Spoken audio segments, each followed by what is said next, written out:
living and growing up in poverty. A recent study showed that nearly 55% of students in high poverty schools were struggling with mental illness post-COVID. And yet only 20% of teachers said that they felt equipped to handle and to respond to those illnesses. The average student-to-counselor ratio in South Carolina is 367 students to one counselor. The average student-to-social worker ratio is 4,238 students to one social worker. In Charleston County alone, suicide risk assessments were up nearly 45% just this past year. And nearly 67% of students that had depression did not get the treatment that they needed. There is no question that we are in a state of emergency for childhood mental health. We can no longer sit back and we can no longer continue to send messages of self-care and well-intentioned sentiments to our students and teachers. Those messages are nice in theory, but they're simply not enough. Our children deserve more. Over the past several years, we have been implementing mental health support for the girls in our after-school step-in empowerment program that Kristen just shared about. We began this program in 2019 out of a need that developed. One of the main goals of our step-in program is to create a safe space for the girls to talk through the hardships that they've experienced, to develop social and emotional skills, and to really decide who they want to be. We want to pull out the strengths within them to show them that they can be who they want to be. In 2019, the program was working. Pre-COVID, the program was working. And the safer the space that we made for the girls, the more that they began to disclose traumas like you have in front of you. And we quickly realized as a team, we are not the ones who are licensed, we are not the ones who have the education or the background to handle the level of support that our students needed. So as a team and as a board, we came together to figure out what we could do, and we began to research other districts, other schools to see what they were doing.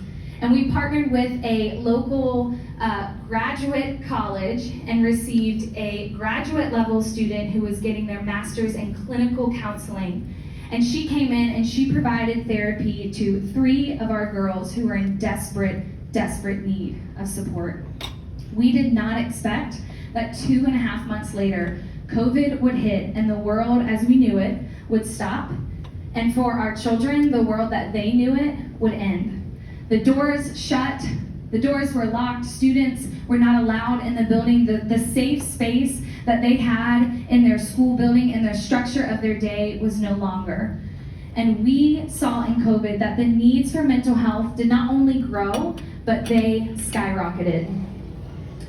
When we came back from COVID, and in 2022, just nearly a year ago, which is a little wild to say, we were finally able to get back into our schools and start step-in after school and on a full-time basis again.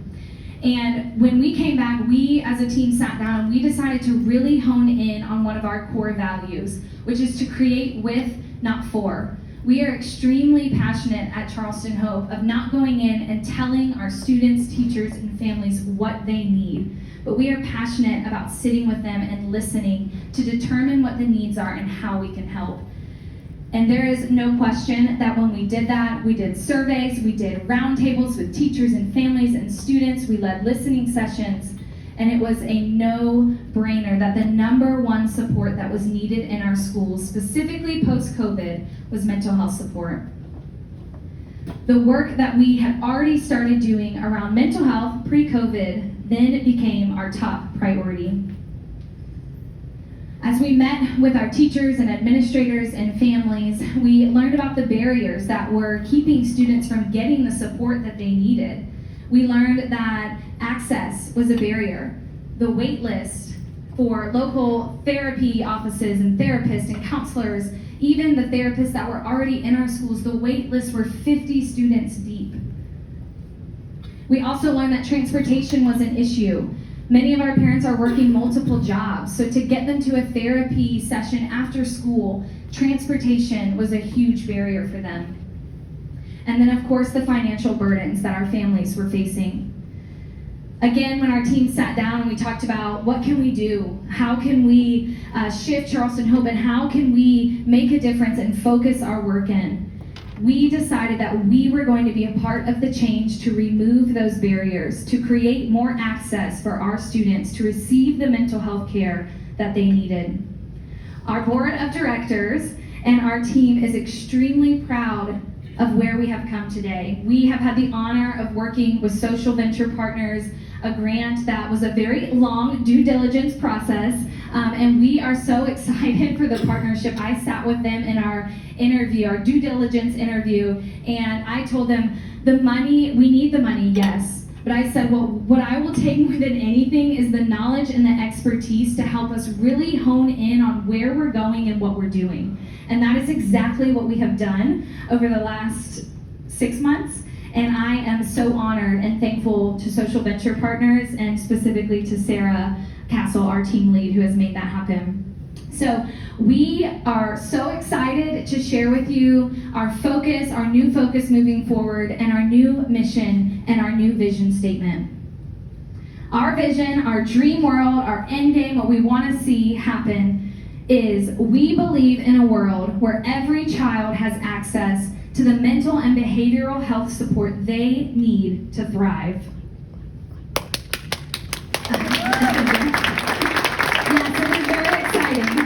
We work very hard.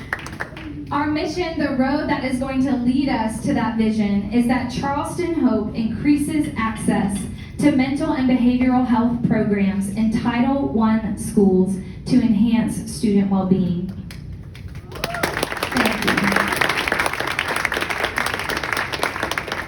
And so you might be wondering, okay, that's great. What does that mean for Charleston Hope? What is that going to look like? And as we have defined the mission and vision, we are thrilled to put our focus in after-school behavioral health programs that help students develop social and emotional skills so that they have a safe place. They have a safe place to navigate the challenges, the traumas that they're experiencing, so that they can dream bigger, that they can do more in this life than they've ever imagined possible. We want to be a part of helping make that happen. As for our mental health programs, we are currently working with an advisory team with MUSC, the Medical University of South Carolina, a team of psychologists and psychiatrists, and we are working hand in hand to develop a school-based model that is going to increase both preventative and reactive care for students' mental health. We've been partnering with graduate colleges here in Charleston and across the nation to host students getting their master's in clinical counseling to work one-to-one and in groups with students. As you can see on your card, many of our students need even more support than that.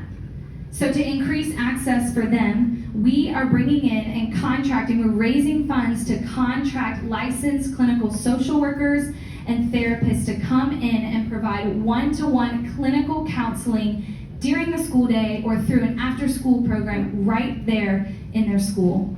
We are removing the barriers of access, transportation, and financial burden for our families so that all students can have the access to the mental and behavioral health support that they need. We know at Charleston Hope that a mission shift like this and a new mission and vision, it will take time, it will take trust amongst our teachers, our students, our families. That trust will take time to develop. But I'm very thankful for the mission that Charleston Hope has had over the last decade. If you don't know, Charleston Hope was started at my kitchen table almost 10 years ago. And it is absolutely amazing that we are here where we are today. And I am so thankful for each of you, whether you've been a part of Charleston Hope from the beginning, or maybe you're new here tonight just learning about Charleston Hope for the first time. I cannot thank you enough for being a part of this mission. We know that as we increase the access, we are going to be able to receive messages like this from parents. My student has blossomed into a butterfly since beginning this program. This program has allowed her to step into a beautiful life that was not available to her before. I am so glad and so thankful that this program is available and offered to us.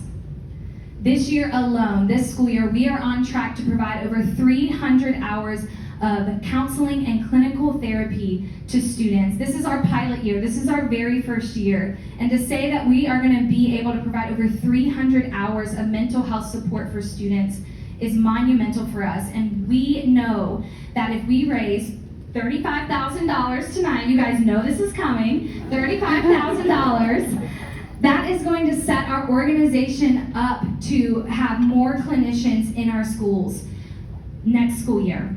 We are at Mitchell Elementary right now, right down the road from here, and we're at Hunley Park Elementary in North Charleston. We currently are seeing over 30 students, and we still have quite a long wait list. Our goal at Charleston Hope is to keep that wait list very minimum to 0 students on the wait list.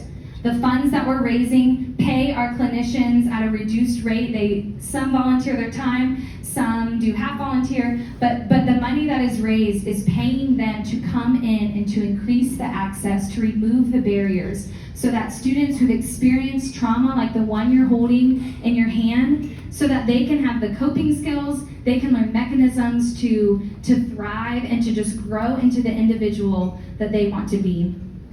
So we are nearly 60% of the way to our goal already of $35,000. And if you would like to give tonight, there's a QR code on your table. It's up on the screens. It rotates through, and our Charleston Hope donation table is over here. I am fully confident that our team could walk out of this room tonight with our hands raised and our hands clapping that we raised 100% of that goal. So I am thankful for you for being here, for being a part of Charleston Hope, and I hope that tonight, whether it's connecting us with a therapist or a counselor or work that we can do in our programs or making a donation, my hope tonight is that you don't leave here before you take an action step of getting involved in our mission to increase access to mental and behavioral health programs.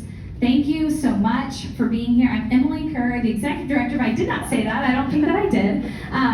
But again, thank you for giving your Thursday evening to us. And the bar will be open until 9, so please feel free to stay. The music is going to play, and we would love, love, love to connect with you. And please donate, because we want to get to 100% of that goal and double the amount of hours next school year that we're able to provide for our students. So thank you.